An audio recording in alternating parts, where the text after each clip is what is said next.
qani gapir, men Xizrman, mendan nima xohlaysan debdi. U kishi shoshib qolibdi va bir lahzada kela olar ekansiz, nega meni shuncha uzoq yillar yolvortirdingiz? Tog'i toshlarga chiqib ketib devona bo'ldim debdi. Shunda Xizr alayhissalom egnidagi xirqani u kishining ustiga kiydirdi. Bo'ldi, endi sen Xizr alayhissalomsan.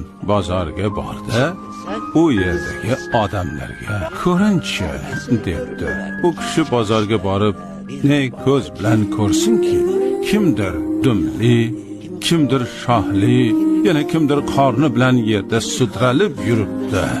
İlanlar, chayonlar, sirtlonlar, cho'chqalar, sichqonlar, kalamushlar, qurtlar, o'rgimchaklar, arslonlar, maymunlar.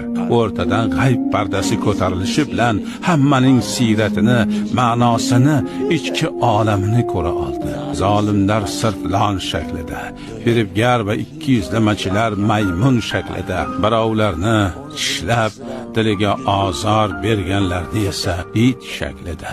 Bu dunyoda suratimiz nima bo'lsa bo'lsin, siyratimiz bilan hashr qilinamiz. Ya marhaba.